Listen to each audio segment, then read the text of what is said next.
So we're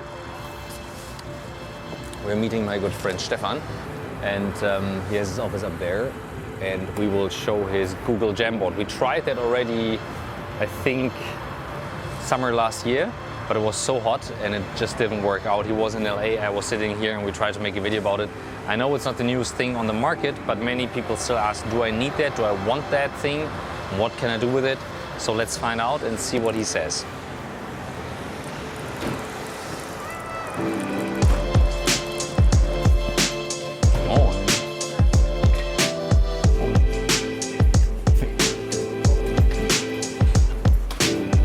Il Capo. Hey, hey. Na, schön dich zu sehen. Ciao. Gideon heute mal dabei. MP macht Datenübertragung. Hi, ich bin Sarah. Hi. Ich bin Christoph, hallo Sarah. Hi. So Stefan always takes it very serious and opens the red race. 8K versus 5K. Gimini versus Helium. So this is the real shit. So you met Stefan before, you know him from some of the videos already. And we desperately tried, I think last year, to make a review video about the Google Jamboard. Yeah, I think it was even 1.5 years ago. So okay, yeah, that's long. last year. What I remember is, since we have the same haircut, I was sitting here in Hamburg and it was burning hot, and I was sitting in front of the Elfi. Yes. And I had like, how do you call that? Not sunburned, but like when you were completely knocked out the day after. So I was wasted. So that didn't work out. That's why we're here, because Stefan has in his company 3 of the Jamboards, 2 here in Hamburg, 1 in LA. Yes. And we want to find out, does this thing make sense? Yes, sure. Last time it was difficult because it was only existing in America, so you could only buy it in the US. And so connecting that with cloud, Google Cloud over like the Atlantic, I think there was no, let's say, the permissions were not set correctly, that you were able to access the Jamboard in the US. So we weren't able to pull this off, and but this time we are together in the same room, so it's much easier now. Perfect. And you have some people in the company to collaborate with that, right? So like you guys are more than, how many people are you? 130. 130 people. So there are some people actually using that. That's why you also have it on a stand and roll it around. Right. We have it here in our main, in the largest conference room, because we often use it in large meetings and also when we have trainings and stuff like that. Mm-hmm. And the cool stuff is actually also when we use it, we have an office in Lisbon, for example, and you can also collaborate with people who don't have a Jamboard, because you can just use a Jamboard app, for example, on that Pixelbook here. So that's one of the Pixelbooks? Yeah, this is actually the Pixelbook that you can only buy in the US currently. But it is a touch screen, and you have this pen here. Let me get this. You can flip that, right? Yeah, you can flip it around. Nice. And then you can draw on it as well. And you can, now there's no jam open currently, but maybe when you create one. New jam. So it looks basically actually the same. And I could now connect that to this. Right, so what I'm using it, I draw notes at home on my Pixelbook, and when I meet with a team, I just open my jam on the Jamboard, and then we talk on a flip chart. So it is like preparing a flip chart set at home and then discussing the stuff. I did it like, I prepared a keynote yesterday, so I used, for example, Steady Notes. So you could like use these guys. This is like a text note, or? Yeah. Yeah, it's Post-it notes. Okay, that's like a Post-it. And you can do it like this. And what's really cool, we used this once we had when the Jamboard was really new, I really wanted to use it. And we had a strategy meeting with the team. And then we used the Jamboard that everybody had their Android phones. And we were discussing a thing, and everybody could put Post-it notes to the Jamboard just by using their Android phone. So we had 10 people adding Post-its simultaneously. At the same time. And somebody else was organizing them on the screen. And that was really cool. So when you work in a group together, this is a really cool feature. How could you, like, for example, now switch colors and stuff like that? Or now when I say, okay, let's connect these things. Okay, that feels like really natural, actually. Yeah. Yeah, that's true. Yeah, here you have the color palette. So you can now change the color. Now it's blue. And here you have the eraser, that's simple. And here you have different pens. So here's like a... Oh yeah, like a text marker. Yeah, like a text marker. Okay, and it really is like actually writing on paper. Yeah, Some stuff is really vector graphics, but most of the stuff Can you is. zoom out? Yes, you can. You can. You first have to select an area like this. This now draws something like this, and now I can scale it, move it, scale it up. Yeah, that's nice. If you want to like. And you always have an undo, so it's like also nice once when you broke your thing. Nice. Would you like? How much is it if you buy it with the stand right now? I don't know the exact price, but when I say the number, it sounds very high. It's like 6,000 euros or $6,000. But when you think like this is a really gigantic Android phone, basically with a touchscreen, with a very high quality. So this is really heavy duty stuff. You can use it in your company, and it will not break. Yeah. It's rough. Yeah.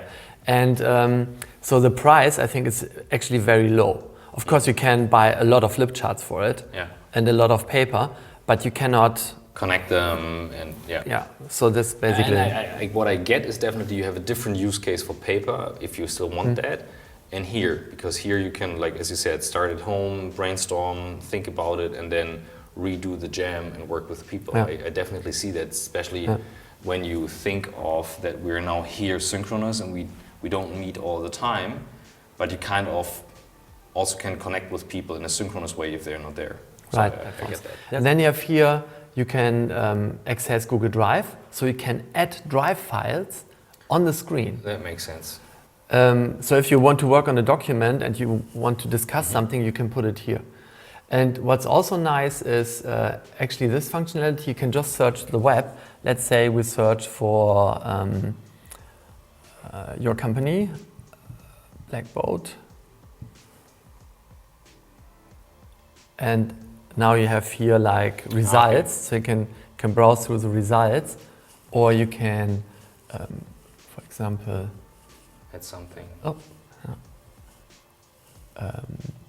Images, and they are black boats, and now I can crop it, the result, and can do something like this. All right, and you can edit.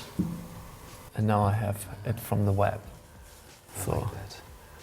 And then you can say, I have an idea. Yeah. Like yesterday when I did the brainstorming for a keynote, I could say, what was I looking for? A video here. It's here. Print. I think you have to use the crop functionality here. It. But then I think it's just taking the picture. That would be cool if you have like interactive elements. Enter. But still, you could use it for then brainstorm and say, I want a slide. Oop, that was too fast. Slide 1. How do I erase that? How do I do that? You can do it with the eraser, or if it's switched on, you can delete it with a finger. And sometimes it misunderstands that your finger is not currently at the board, and then it misunderstands this as an eraser. Okay. You also have an integrated image search. So if you just want to search for an image, then you have a lot of emojis. And also with the emojis come like if you want to do UX stuff. Yeah. You can now sketch this here. Nice. And have like a little iPad, and now you can sketch user interfaces like that. That's also really nice. I still have to get used a little bit to like. Yeah, you need one finger to move it and 2 fingers to scale it. To scale it, yeah. You can do it like this, and then. I think my kids will be fascinated. Yeah, maybe you shouldn't scale and move. This is that's maybe not a good idea. Yeah. And now move and turn it. Okay, here we go. Actually, I would like to have my own behind my desk. So, because it's really cool. It's much better than like drawing on paper or whatever. And in LA, I'm using it all the time to write down notes and everything. I think you should have at least one in each meeting room, if you can, because you can use it also as a TV. So you can use it for presentations, and it contains a Chromecast. So you can put everything. It behaves just like a Chromecast, and Yeah. it's like a high definition TV. So if you have Google G Suite running anyways, you can then like at any meeting. Right, but you can also, even if you don't have G Suite, when the Chromecast is included, you can have a guest mode, so you don't need to be logged into Google. You can, but each phone that has Chromecast apps enabled can then beam on that screen. Nice. Could you invite me now to that jam? Yeah, sure. So first, I would have to save it to myself. So I type it in a way that nobody sees my email address. And now this is Stefan's jam, so this is the default name. And now I can share this jam with you. So you can type in your email address.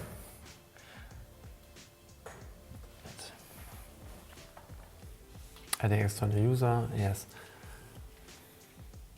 And now I receive draw. Nice. And you see this little icon with your account while you are drawing. See your little picture there. Share my drive, for example. That's nice. That's so cool.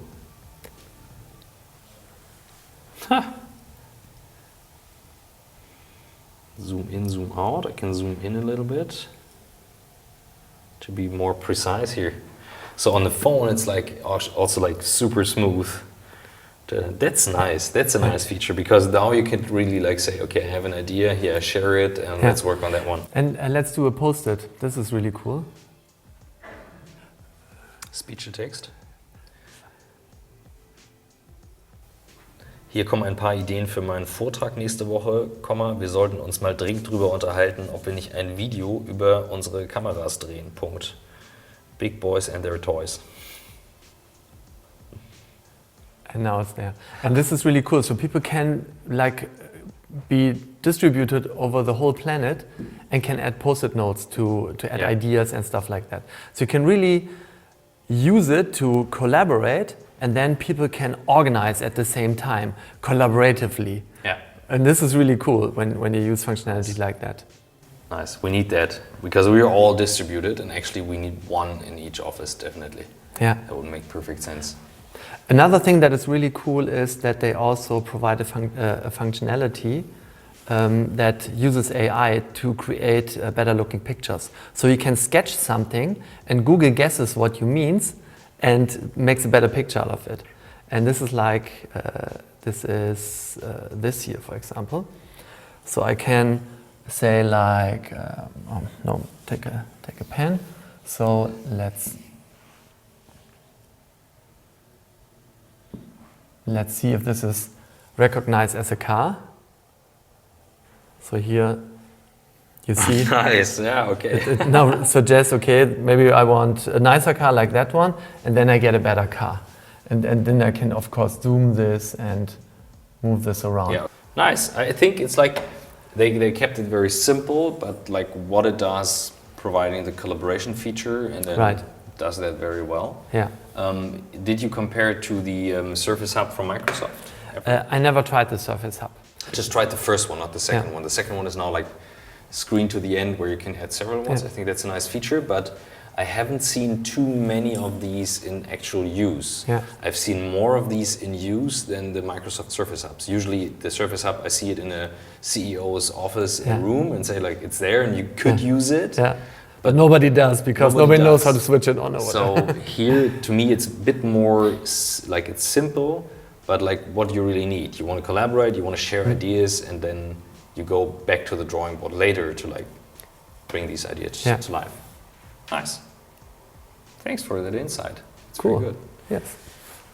And we now know we need to make a camera session with a red. For sure. That's for sure. So there will be another video. If you like that stuff, make sure you subscribe. And there is another video for you to watch. And if you have questions about the Jamboard, then ask them below, because Stefan is the Google guy from the very beginning on and knows pretty much everything to answer. I mean, I will answer questions. Sure. Make sure you ask. Thanks for watching. Cool. Thank you.